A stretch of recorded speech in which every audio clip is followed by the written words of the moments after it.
Bonjour Pascal Play, vous êtes professeur d'arts martiaux et pratiquant. Bonjour. Depuis combien de temps pratiquez-vous? Eh bien, j'ai commencé par le judo, j'avais 5 ans. Je suis né en 58. J'en ai 62 ans aujourd'hui. Donc j'ai commencé par le judo à 5 ans jusqu'à 13 ans à peu près. Et parallèlement, à partir de 8 ans, j'ai commencé à faire du karaté, que je continue à faire jusqu'à maintenant et que j'ai enseigné à partir de 17 ans. J'ai eu la chance, si vous voulez, j'ai eu l'opportunité de partir au Japon quand j'avais 16 ans. Je suis resté 6 mois là-bas pour apprendre un style différent de celui que je faisais, puisque avec mon père, j'avais appris du Shotokan. Et je suis parti au Japon avec un maître Toguchi, qui pratiquait du Goju-ryu. Voilà. Donc ça m'a permis pendant 6 mois de voir un style qui était très différent du Shotokan. À 30 ans, j'ai rencontré un maître chinois, maître Yang Jingming, avec qui j'ai appris du tai chi, du kung fu, 2 styles de kung fu, le long point, la grue blanche, et puis ce qui va avec, c'est-à-dire les luxations chinoises, le tuisho, le travail des armes, le qigong. Voilà, donc aujourd'hui j'enseigne toutes ces disciplines sauf le judo. Le judo c'était plutôt quand j'étais enfant. D'accord. Donc vous avez commencé à pratiquer assez petit en fait dans l'enfance et par le judo quelque temps et puis ensuite vous avez enchaîné par le karaté, 2 styles de karaté, entre autres un style que vous avez aussi abordé au Japon pendant 6 mois et que vous avez continué à entretenir quelque temps, puis vers l'âge de 30 ans vous avez commencé avec les disciplines qui sont le kung fu, le tai chi et des exercices et des disciplines un peu complémentaires. C'est bien ça? Oui, c'est-à-dire que ma vie a été faite d'opportunités qui se sont présentées.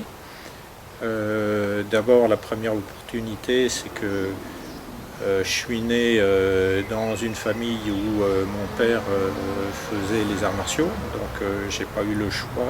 J'ai commencé à 5 ans à pratiquer quelque chose parce que pour lui c'était normal que ses enfants pratiquent. Donc mon père a commencé par le judo et ensuite est parti dans le karaté. En fait, il a été le premier européen à s'intéresser au karaté.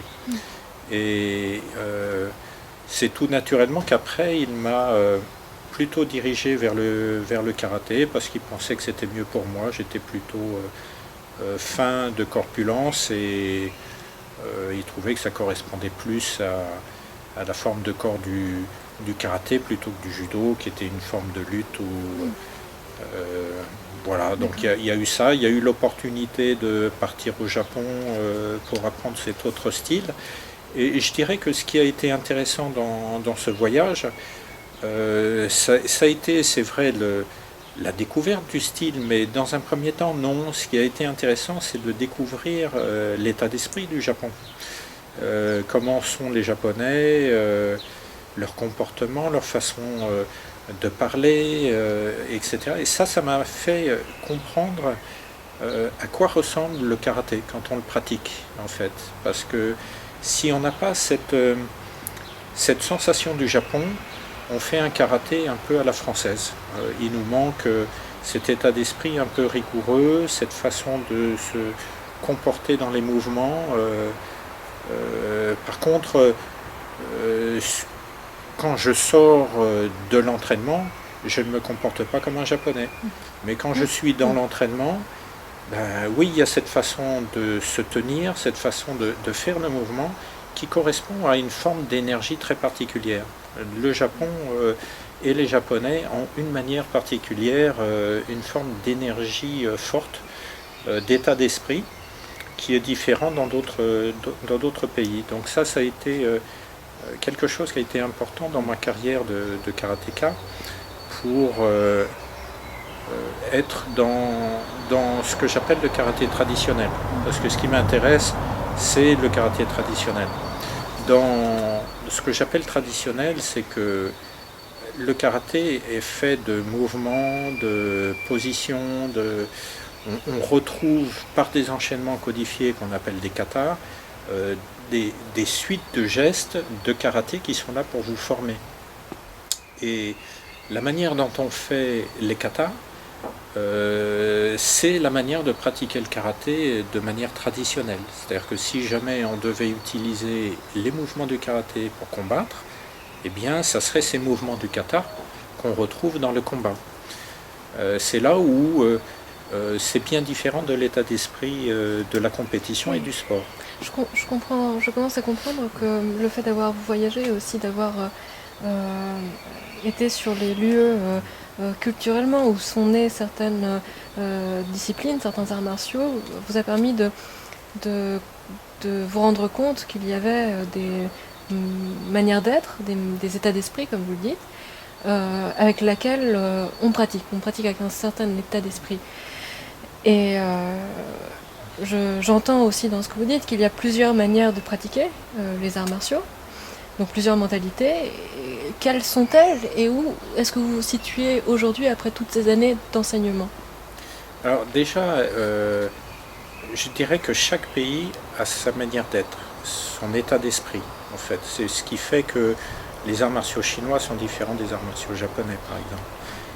Et ayant commencé à pratiquer jeune,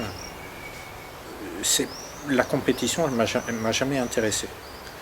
D'abord, le fait de ne pas avoir choisi, en fait, de commencer à pratiquer les arts martiaux, ce qui m'intéressait, c'était d'apprendre ces techniques, de les faire, de faire de mon mieux, parce que je suis quelqu'un qui aime bien faire les choses bien, tout simplement.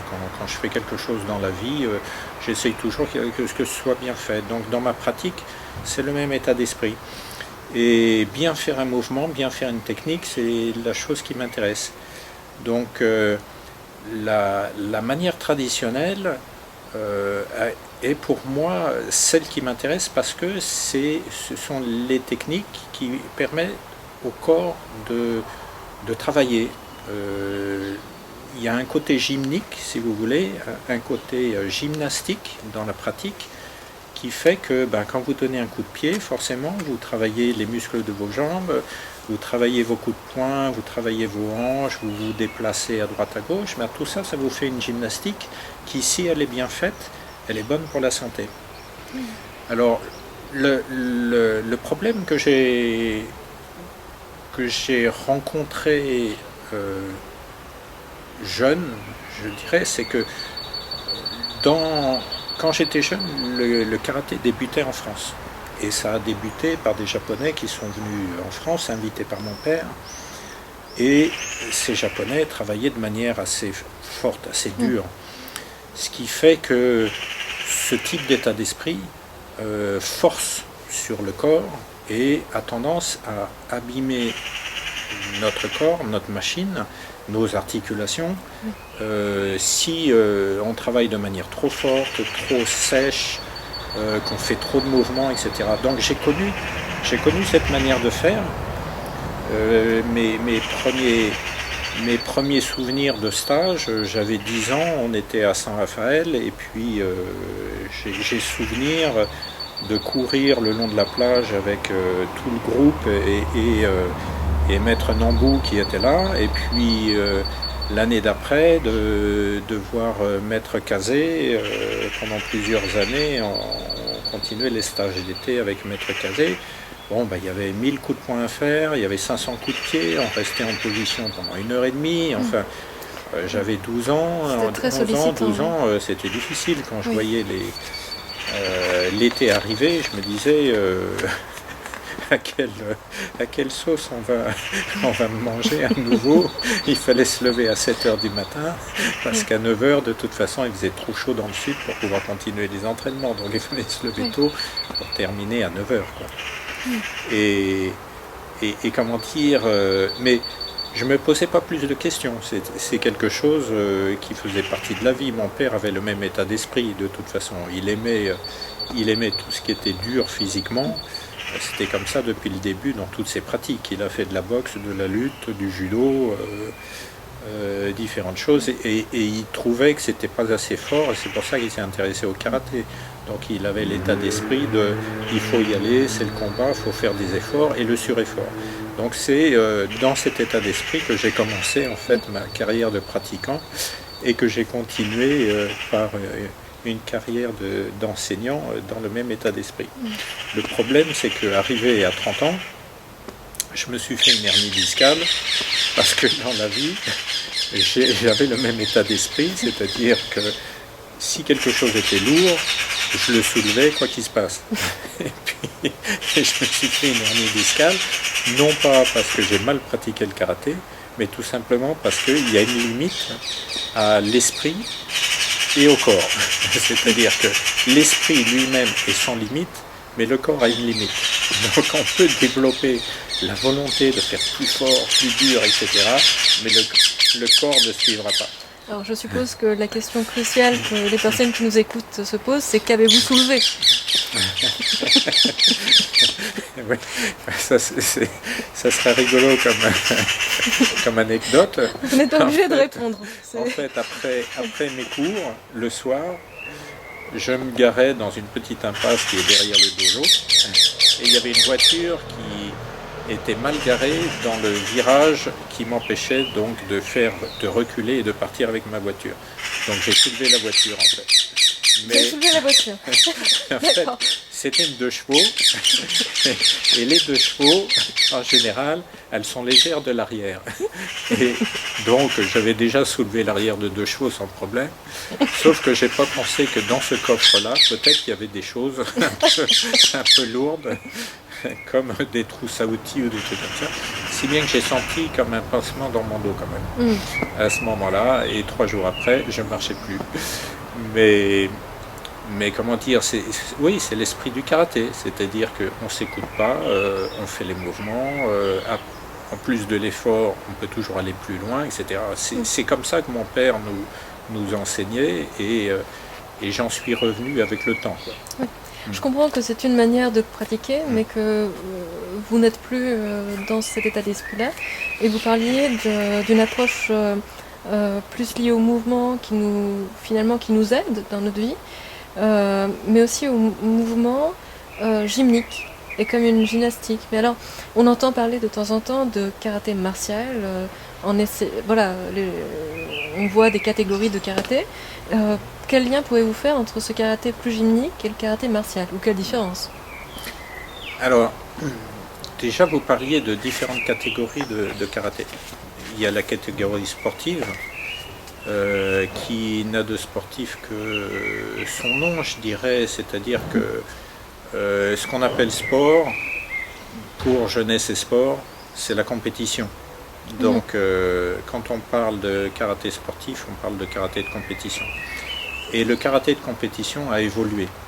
Dans les premiers temps, un pratiquant de karaté traditionnel faisait de la compétition en faisant son karaté traditionnel. Ses postures étaient basses, il y avait de la puissance dans les mouvements, etc. Et petit à petit, le sport a axé son travail sur le fait de marquer des points. Donc le karaté sportif est devenu quelque chose de beaucoup plus sautillant. Voilà, on saute, on frappe, on revient, il y a toute une manière de frapper et de revenir pour que le point soit pris en compte par les arbitres, etc. Et petit à petit, on n'est plus du tout dans le travail de stabilité, de puissance, etc. Donc ça devient 2 courants de pratique.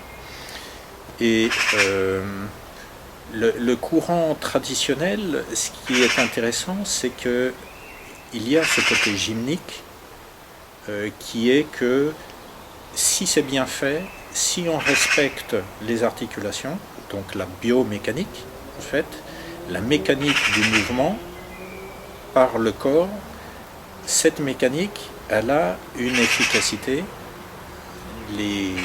Si on donne un coup de poing, par exemple, tendre un coup de poing, c'est tendre un bras. Tendre un bras, c'est aussi pousser un meuble, par exemple. Donc, pour pousser un meuble, je vais pousser avec ma jambe arrière, je vais utiliser ma hanche, je vais travailler ma respiration d'une certaine manière, je vais me placer d'une manière aussi. eh ben, on va pouvoir pousser le meuble avec un karaté traditionnel qu'on ne pourra pas le pousser avec un karaté sportif. Parce que c'est pas en sautant et en marquant le point qu'on arrive à pousser le bahut, par exemple. Donc le bahut, il y a justement cette stabilité, cette recherche de puissance, d'ancrage dans le sol et de coordination du corps qui est ce que l'on fait dans la vie de tous les jours. Et ce qui m'a fait me rendre compte de ça, c'est dans mon autre opportunité de ma vie, c'est-à-dire le moment où, après mon hernie discale, j'ai rencontré un maître chinois qui m'a fait découvrir le tai chi chuan et les différents kung-fu qu'il pratiquait, les différentes choses qu'il pratiquait. Mais le tai chi chuan a été une découverte extrêmement bénéfique pour mon karaté. J'ai mis du temps avant de l'apprécier. J'ai bien mis 3 ans avant de commencer à l'apprécier parce qu'avant mon tai chi ressemblait à du karaté, quoi. Oui. Dans tous mes mouvements, quand je poussais avec ma main, c'était une main de karatéka plutôt qu'une main de tai chi man qui pousse, quoi. Donc c'était plus un shuto-uke que d'autres mouvements, voilà. Mais petit à petit, en travaillant ça et puis en travaillant et les autres choses, c'est-à-dire les poussées de main, les chinas, donc les clés, un peu de travail d'armes, différents kung-fu, j'ai comment dire, mon corps a commencé à s'adapter à cette autre manière de travailler. Et la manière chinoise et la manière japonaise sont 2 manières très différentes. Et le tai chi et la grue blanche, le kung-fu de la grue blanche, c'est 2 manières très très différentes aussi, ça n'a rien à voir. Dans la grue, j'ai retrouvé un petit peu l'origine du Goju-ryu, donc quelque chose de et interne et externe. Et qui ressemble un peu au karaté Goju-ryu. Oui, voilà, les karatés d'Okinawa en fait, avec les genoux à l'intérieur, avec des positions qui sont plus hautes que le karaté Shotokan ou le karaté long point, le Chan-chan. Et ce tai chi, petit à petit, il m'a fait comprendre, puisqu'on le travaille lentement, il m'a fait comprendre la coordination, utiliser la hanche dans la poussée, prendre le temps de découvrir tout ça. Être stable, respirer, etc. En karaté, et comme on pratique toujours rapidement, le problème c'est qu'on n'a pas le temps de perfectionner ces sensations. Votre manière de pratiquer le karaté a-t-elle été enrichie par ces pratiques d'arts martiaux chinois? C'est indéniable, oui, tout à fait. C'est la grue, par exemple, travaille à courte distance. C'est là où on retrouve un peu l'idée des karatés d'Okinawa. On est plus proche de l'adversaire dans les karatés d'Okinawa qu'on ne l'est dans le karaté Shotokan, par exemple. Shotokan, on a des grandes postures. Dans le kung-fu long point, on a des grandes postures aussi. Donc ce sont 2 styles longs. Alors que la grue blanche et le Goju-ryu, ou les karatés d'Okinawa en général, ce sont des disciplines de courte distance. Et dans ces courtes distances-là, on utilise des techniques de main collante, mais aussi on utilise des structures physiques que je n'avais pas conscience du tout en karaté avant. C'est-à-dire que la grue, elle va utiliser plusieurs articulations pour gagner en vitesse et en puissance. Donc, on va avoir un mouvement avec le bras, par exemple, ce que l'on fait en karaté, on utilise le bras et puis on bloque. Eh bien, la grue va utiliser son bras, mais pas que le bras. On va avoir la hanche qui va tourner, en karaté on l'a aussi, la hanche qui tourne, mais on va avoir aussi les épaules qui vont aller vers l'avant ou qui vont aller vers l'arrière. Donc vers l'arrière, ça permet d'allonger le mouvement, et vers l'intérieur, ça permet de le rétrécir et de l'amener rapidement. Et ben c'est une chose qui se rajoute à ce que je connaissais en karaté, qui est le bras et la hanche. Il y a ce travail de poitrine. Et en karaté, il y a ce travail de poitrine, mais il a été quasiment gommé par la pratique moderne. Pas très bien exporté en fait. Ben, le karaté moderne a enlevé totalement ça, mais les Japonais l'ont enlevé aussi. C'est-à-dire que là où on retrouve ce travail-là, c'est dès qu'on doit utiliser des armes. Si on a un sabre dans les mains pour couper avec le sabre, on va forcément utiliser aussi ce travail de colonne vertébrale et de poitrine. La colonne vertébrale, elle est capable de se pencher ou de se redresser. Et la poitrine d'aller vers l'intérieur ou vers l'extérieur. Et bien ça, c'est nécessaire quand on coupe avec un sabre. C'est comme si voilà, le corps entier participait au mouvement. Absolument. À ce moment-là. Et ça, tous les animaux le font. Les animaux, tout ce qui les importe, c'est d'être efficaces dans ce qu'ils font. S'ils doivent sauter pour grimper sur quelque chose, tout ce qui est bon pour sauter, ils vont l'utiliser et ils ne vont pas chercher à rester droit. En fait, c'est très naturel de ne pas isoler une partie du corps pour un mouvement. C'est très naturel de faire de manière globale. D'accord. Je pense que c'est l'être humain qui aime bien avoir une structure assez droite. Ça correspond à quelque chose de plus esthétique que d'être arrondi, par exemple. Voilà, on aime bien être redressé. Et le tai chi a subi cette façon aussi. Le tai chi style yang, par exemple, qui est malheureusement, qui pourrait être critiqué par d'autres styles de tai chi, a cette façon d'être très droite dans ses mouvements, monte les bras, descend, tourne, et c'est assez rigide, en fait. Rigide. Oui. Ça semble assez rigide, alors que dans le tai chi style yang, il y a ce travail de poitrine et de colonne vertébrale, mais de manière très très très très fine, à condition bien sûr de pratiquer ce tai chi sous forme un peu martiale pour comprendre. Dans l'autre sens, puisque vous parlez d'une forme de pratique aussi martiale du tai chi, est-ce que le fait d'avoir pratiqué le karaté et d'enseigner le karaté vous a aidé à prendre en main les arts martiaux chinois? Oui, je pense que le karaté m'a beaucoup aidé. La façon dont on a travaillé le karaté avec ce début du karaté m'a beaucoup aidé, je veux dire, à avoir le bon état d'esprit qu'il fallait pour comprendre les arts chinois. C'est-à-dire de la rigueur, de l'humilité aussi, parce que les arts chinois sont très compliqués, sont très complexes. Le karaté est complexe aussi, mais il s'appréhende de manière plus simple. Alors que les arts chinois sont compliqués tout de suite. Le karaté va devenir compliqué avec le temps.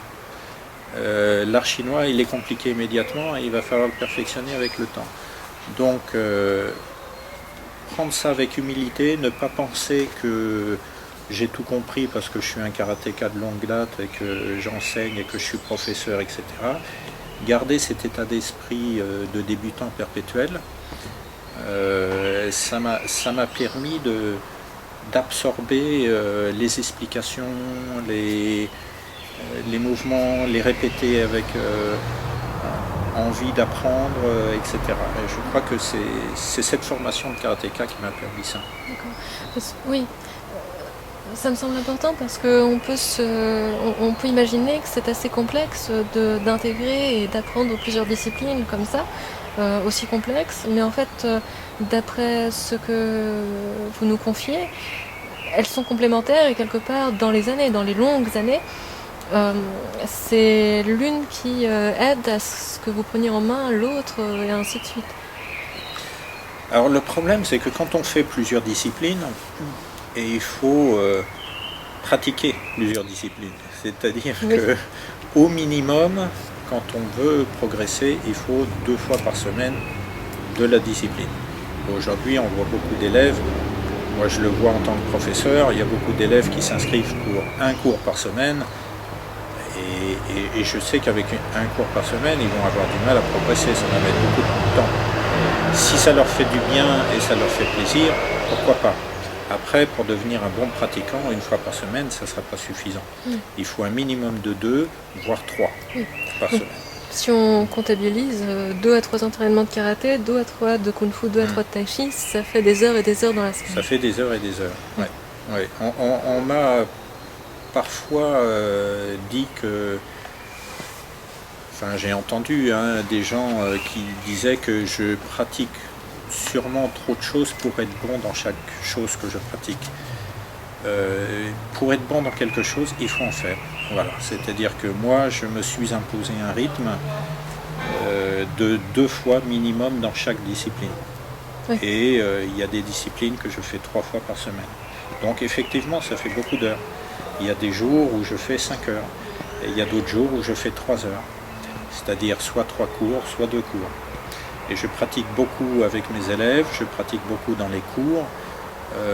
Il me faudrait du temps pour pratiquer en dehors, mais après, il n'y a plus de temps pour faire autre chose, quoi. Donc, non, bien sûr. Voilà. Bien sûr. C'était surtout pour comprendre un petit peu mieux de quelle manière ces différents arts martiaux se rejoignent et le fait que, justement, même s'ils sont de cultures différentes ou d'états d'esprit différents, ils peuvent se rejoindre en beaucoup de points. Donc il y a quelque chose qui semble assez harmonieux dans la possibilité d'approcher aussi le tai chi que le karaté, que le kung-fu. Alors déjà, elles se ressemblent parce que ce sont des disciplines que l'on peut pratiquer seul.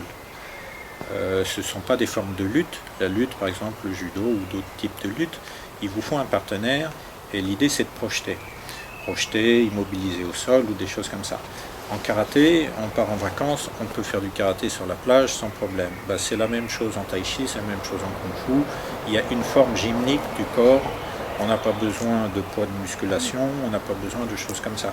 Ce sont donc des disciplines qui sont dans la même optique. Ce sont des coups de pied, des coups de poing, des interceptions, des esquives. Relatives à nos propres repères corporels et puis de mouvement, c'est ça. Il n'y a pas de repères. C'est de la même famille. Oui, c'est de la même famille. Et comme le corps est le même, on a le corps humain, il est fait de la même manière pour tout le monde, eh bien les techniques qui sont vraies dans une discipline sont vraies également dans les autres. Il y a simplement qu'on les aborde de directions différentes. Donc en karaté, on va les aborder d'une certaine manière et ça va nous empêcher de voir un autre angle sur ce mouvement. En kung-fu, on va l'aborder par ici. Donc on ne verra plus cet angle-là, mais cet angle-là, on le connaît parce qu'on fait du karaté. Oui. Donc je comprends cet angle-ci, et cet angle-là va m'enrichir ma compréhension du karaté. Puis en tai chi, on va l'aborder encore d'un autre. Donc kung-fu, karaté, tai chi s'enrichissent mutuellement parce que ce sont des angles différents et que de toute façon les techniques se ressemblent quand même. Après, ce qu'il faut savoir faire comme différence, c'est que le karaté, c'est pas le kung-fu et c'est pas le tai chi non plus. Et inversement, toutes les disciplines dans la même idée. Donc il ne faut pas faire un mélange. Quand je pratique une discipline, je pratique la discipline. Je ne le mélange pas avec autre chose. Par contre, mon corps s'est enrichi de ce que j'ai pratiqué par ailleurs. Donc ma compréhension s'est enrichie aussi. Tout ce que l'on fait dans la vie est mémorisé par le corps. Donc c'est pour ça qu'il faut éviter de faire de mauvais mouvements, par exemple. Parce que si on fait des mauvais mouvements, on mémorise ce mauvais mouvement. Et mauvais mouvement, ce que j'entends par là, c'est un mouvement qui n'est pas correct au niveau biomécanique. On risque de se faire mal, par exemple. Oui, tout à fait. Moi, ce que j'appelle un mouvement efficace, c'est pas est-ce que je vais être capable de donner un coup de poing dans la figure de l'autre. C'est que quand je donne mon coup de poing, il soit efficacement, biomécaniquement parlant. Qu'il soit efficace, que j'ai pas besoin de faire de la musculation pour arriver au même résultat que si je suis plus décontracté, quoi. Vous parlez d'efficacité dans la pratique et je comprends le niveau de lecture par rapport à notre propre corps, mais on peut aussi se demander dans quelle mesure ces pratiques ou cette pratique est efficace dans le quotidien ou à un niveau martial, peut-être à un niveau de combat. Alors, le corps a besoin de bouger.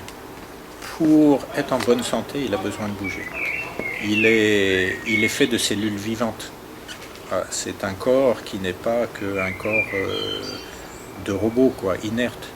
Il est fait de cellules vivantes et ces cellules se reproduisent en permanence. Elles meurent, elles se multiplient, etc. Elles se régénèrent. On s'auto-répare quand on se blesse. Et son existence, à lui, ce corps, c'est d'être là, de bouger et de nous permettre de faire ce que l'on fait dans la vie de tous les jours. Donc de pratiquer des disciplines comme le karaté, le kung-fu ou le tai chi, ça permet d'entretenir ce corps, de le faire bouger correctement, parce que si on respecte la mécanique, eh bien on le fait bouger correctement, on l'entretient, non seulement on l'entretient, mais on le renforce aussi. Parce que on va lui demander plus que simplement marcher dans la vie, ramasser un truc, ouvrir un placard, taper sur l'ordinateur, etc. On va lui demander plus d'efforts et donc le muscle sera en condition meilleure. Il faut comprendre qu'un muscle, quand on ne l'utilise pas, il diminue. Et si on l'immobilise, il a disparu complètement. Hein. Il faut refaire des exercices pour pouvoir le remettre en route, quoi. Donc ça veut dire que quand on n'utilise pas quelque chose, il diminue. On utilise, il se développe. Et les disciplines externes, dites externes, c'est-à-dire les disciplines qui utilisent le côté physique, comme le karaté, le kung-fu, développent le côté musculaire. On dit c'est la partie yang. Et puis les disciplines internes, comme le tai chi, va développer davantage la concentration, la respiration, la coordination, la présence dans le mouvement, et ça va développer une certaine force à l'intérieur du corps. Et ça va booster aussi le côté immunitaire du corps. Oui. Mais ce côté immunitaire va venir aussi du côté physique du karaté. Donc l'un et l'autre s'équilibrent. C'est pour ça qu'on dit dans les arts chinois, il y a le yin et il y a le yang. Voilà, les deux s'équilibrent. C'est là où je suis assez heureux de toutes ces opportunités qui sont venues dans ma vie, parce que aujourd'hui, je ne fais pas que du travail externe, je fais aussi du travail interne. Et plus on vieillit, plus on part vers l'interne, sans oublier l'externe, parce que l'externe, c'est quand même aussi le travail musculaire, et quand on est âgé, on a aussi besoin de ce travail musculaire pour se garder avec un certain tonus. Énormément. Pas uniquement lorsqu'on est âgé, mais aussi dans les conditions dans la métamorphose de notre monde de travail, avec le télétravail, avec le fait qu'on reste plus assis, plus sur place, où tout le monde nous conseille de bouger, mais alors comment bouger, où bouger et pourquoi. Donc ça éclaire aussi un petit peu sur ces questions-là, votre retour sur cette question d'efficacité au final, pour mieux vivre. Oui, oui. Voilà. Il y a dans la pratique des arts martiaux, parce que ça c'était une de vos questions tout à l'heure, où se place l'art martial là-dedans. Quand le mouvement est correct pour une application, mécaniquement correct et application correcte, c'est-à-dire il y a une attaque qui arrive, je bloque l'attaque, il faut quand même que mon blocage puisse bloquer ce qui arrive. Donc ça c'est le travail avec partenaire, ça permet de voir l'angle, le moment de bloquer, la distance, etc. Et puis de mettre en place quand même des mouvements qui ressemblent à ce que l'on aurait besoin en combat.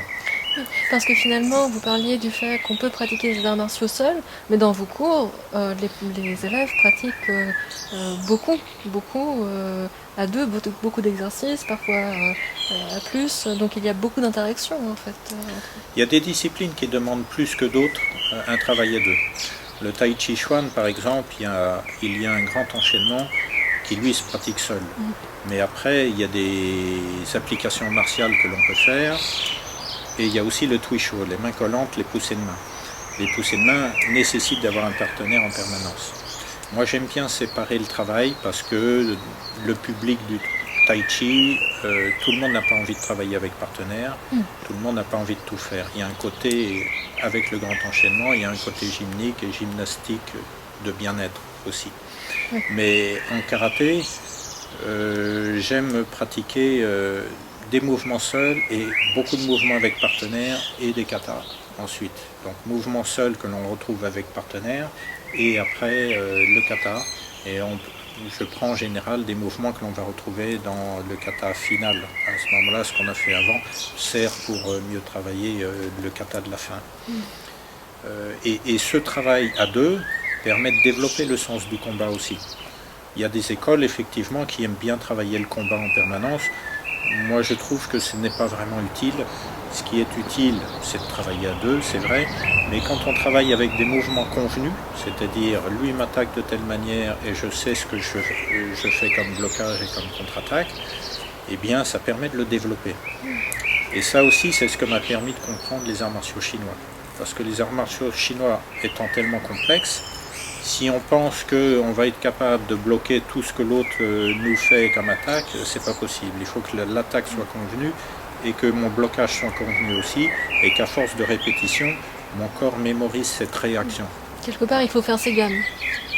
Il faut faire ses gammes, oui, il faut faire ses gammes, et puis par des exercices, on fait plus que des gammes, on fait de la musique, c'est-à-dire qu'on a des combinaisons. Plus on évolue, quand on est débutant, on fait des gammes, c'est-à-dire des mouvements basiques, et puis plus on évolue, plus l'avancée, avec un exercice convenu, il va pouvoir faire des choses qui ne sont pas convenues. C'est-à-dire il va rajouter des choses de lui-même, alors que les débutants dans le cours travaillent quelque chose de simple, lui va pouvoir se permettre un peu plus de liberté. Et cette liberté, c'est de faire de la musique. C'est de faire de la musique même par improvisation. Tout à fait, oui.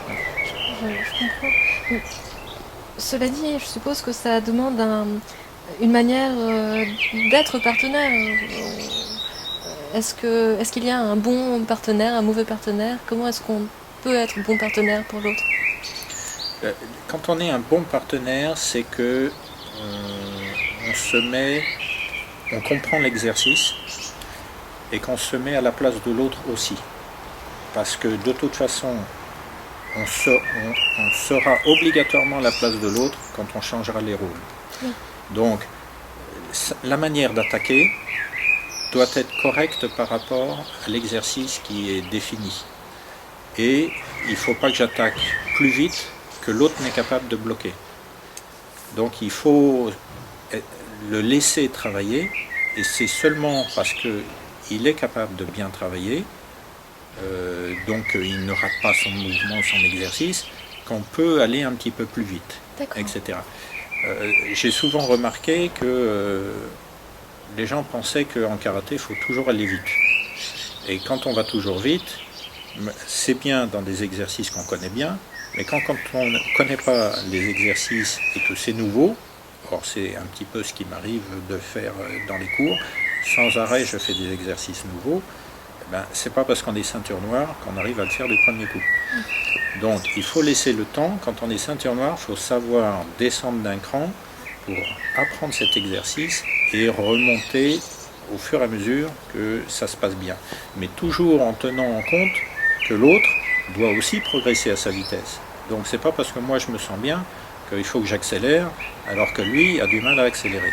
Voilà. C'est-à-dire que le bon partenaire va essayer de vous faire progresser. Et si votre partenaire, vous l'aidez à progresser, lui aura un meilleur niveau pour vous faire progresser par la suite. Voilà. Donc c'est vraiment, un échange. Et je dirais que ce que je me suis rendu compte avec le temps, c'est que le travail, quand il est trop dynamique, ça développe une forme d'agressivité.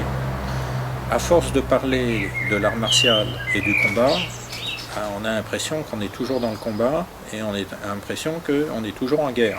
Et on n'est pas dans un pays où on est en guerre, donc je ne vois pas l'intérêt de travailler les arts martiaux comme si on était des soldats en fait. moi je me suis rendu compte que quand je m'entraînais moins, quand je pratiquais le karaté d'avant, c'est-à-dire un karaté dur, avec l'esprit de mon père, etc., eh bien, quand je m'entraînais moins parce que je partais en vacances, je commençais à devenir agressif. Colérique, agressif, il ne fallait pas grand-chose pour que je m'énerve. Or, j'ai remarqué qu'il y a beaucoup de karatékas, si vous leur dites un mot de travers, ils s'énervent tout de suite, quoi. Ils vous donnent un coup immédiatement. Et on a beau parler de philosophie, de je m'énerve pas, je suis serein, etc. Il n'y a pas beaucoup de karatékas qui savent faire ça, quoi, hein. Et notamment ceux qui font très souvent du combat.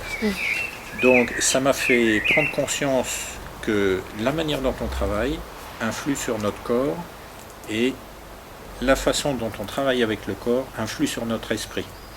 Donc avoir des mouvements trop forts physiquement demande d'être un peu plus énervé, je dirais, de faire des décharges d'adrénaline dans le corps qui seront quand même des décharges chimiques, parce qu'on est une usine chimique.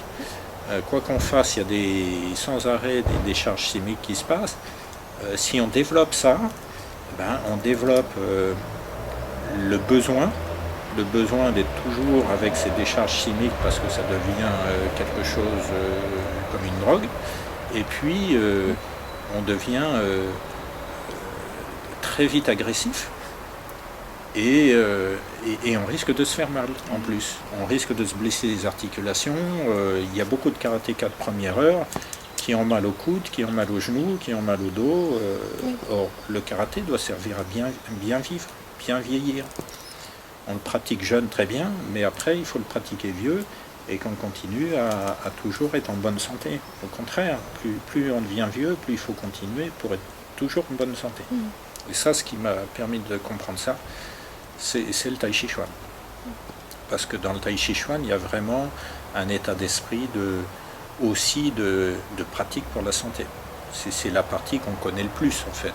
Quand on parle de Tai Chi, les gens ils disent ah oui, c'est la gymnastique lente qu'on voit dans les parcs. Et puis si on parle au karatéka de pratiquer du tai chi, il va dire non, c'est trop lent, c'est pas assez efficace, etc.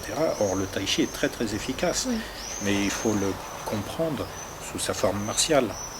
Un karaté, si je le fais que sur sa forme gymnique et que les mouvements ne correspondent pas à des applications, je ne pourrai jamais m'en servir pour combattre. Oui, c'est la même chose. Si je ne suis pas capable de bloquer ce qui arrive, je ne pourrai jamais m'en servir.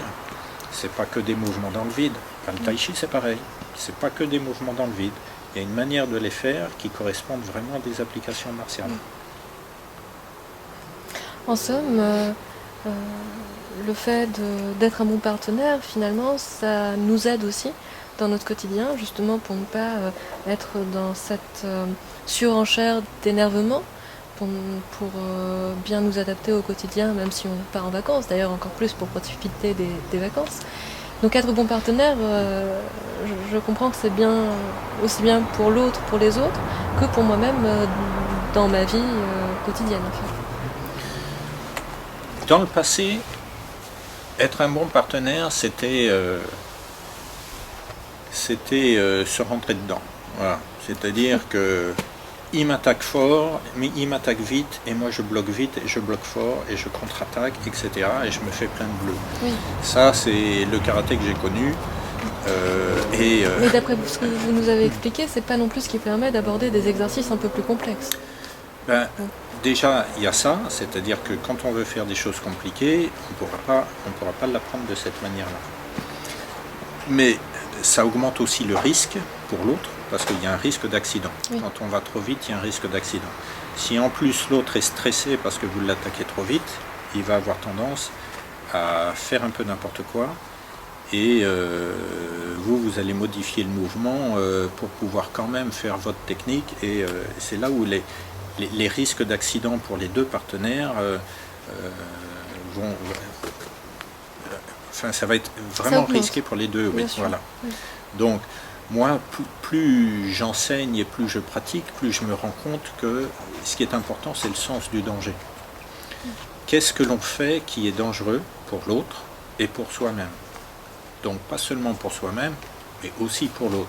La manière dont je vais attaquer, eh ben, ça risque d'être dangereux pour l'autre s'il ne bloque pas, par exemple. Oui, oui, tout à fait. Et la manière dont il va bloquer, ça risque d'être dangereux pour moi si il stresse et si il fait n'importe quoi. Donc ça c'est important, mais pas seulement pour la pratique, c'est important dans la vie de tous les jours. Aujourd'hui, on a quand même beaucoup tendance à être très individuel. On est individualiste dans tout ce que l'on fait. Quand on est dans la rue, on ne pense pas aux autres. Quand on fait quelque chose, c'est pour soi-même, c'est pas pour les autres, etc. Et donc, être un bon partenaire, c'est aussi apprendre à vivre en communauté. Or, on est en communauté, qu'on le veuille ou non, on vit avec d'autres êtres humains dans des villages ou dans des villes plus grandes. À Paris, là où il y a énormément de monde, c'est là où on devrait être le plus capable de vivre en communauté. Or, c'est l'inverse. Le fait d'être très nombreux, on est encore plus individualiste qu'ailleurs. Donc la pratique des arts martiaux, c'est un outil formidable pour apprendre aux êtres humains à vivre ensemble. Par les exercices que l'on fait à deux, et non pas par les combats que l'on fait à deux, parce que dans un combat, on ne pense pas à l'autre. Dans un combat, on pense à soi. On pense à gagner. Et c'est par des exercices qui sont convenus, où il n'y a pas de... On n'a pas besoin d'avoir de surenchère, on n'a pas besoin de savoir qui va gagner, qui va perdre. Il y en a un qui attaque, il y a l'autre qui bloque. C'est donc un exercice, il n'y a pas de gagnant, il n'y a pas de perdant. Il y en a un qui fait un truc, l'autre fait une autre chose, et ça se complète. Et en sachant bien travailler ensemble, forcément on apprend à être avec un bon état d'esprit, à penser à l'autre. Moi je trouve ça absolument formidable dans certaines disciplines où si l'autre n'est pas là, on ne peut pas progresser. Par exemple, dans les poussées de main, s'il n'y a pas de partenaire, on n'est pas capable de progresser. On ne peut pas apprendre le Tuisho tout seul. C'est pas possible. On est dépendant des autres. Et en China, c'est pareil. Le China, ce sont des clés. Quelqu'un nous saisit, on enlève, on fait une clé, etc. Et bien, s'il n'y a pas de partenaire, on ne peut pas progresser en China. Dans les luttes, c'est pareil. Hein. On ne va pas faire de judo tout seul. Il y a quelques exercices qu'on peut faire seul, mais s'il n'y a pas le partenaire en face, c'est pas possible.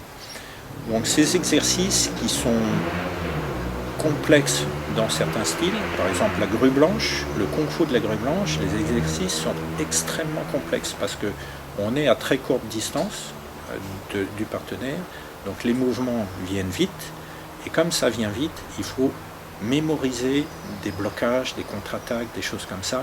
Il y a des réactions, on parlait de gamme tout à l'heure, il y a des exercices qui font qu'on va développer des blocages dans différents endroits, des contre-attaques, etc.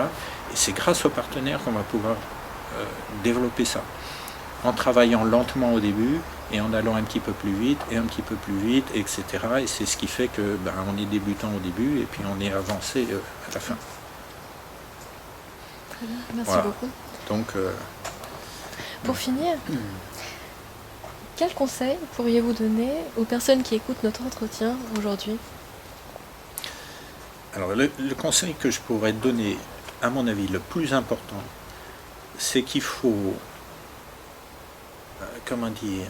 cibler son entraînement sur des exercices de santé et non pas sur un travail pour apprendre les arts martiaux, pour apprendre les arts de combat, pour apprendre à se battre ou à se défendre, etc. Ou simplement à se muscler. Si on prend conscience que quand on s'entraîne, on maintient son corps en bonne santé et on le développe, c'est ce qui va nous permettre de vivre bien. À ce moment-là, on est motivé pour s'entraîner longtemps, c'est-à-dire pour s'entraîner pendant de longues années. Oui. Alors que quand on est débutant, on s'inscrit pour une raison bien précise. L'esprit, parce que on a peut-être envie d'apprendre de la self-défense ou des choses comme ça. c'est assez fréquent de voir des débutants qui s'inscrivent et puis un an après, il n'y a plus personne, quoi, parce qu'ils ont cotisé pendant un an, ils vont faire autre chose la fois d'après. Or, la pratique, c'est une pratique pour la santé. Si on se rend compte de ça, on pratiquera longtemps. Donc, c'est le meilleur conseil que je puisse donner. Pratiquer pour la santé. Oui. Merci beaucoup. Merci beaucoup Pascal Play. Je vous souhaite une bonne continuation et je vous dis, j'espère, à bientôt. Merci, merci beaucoup. Au revoir.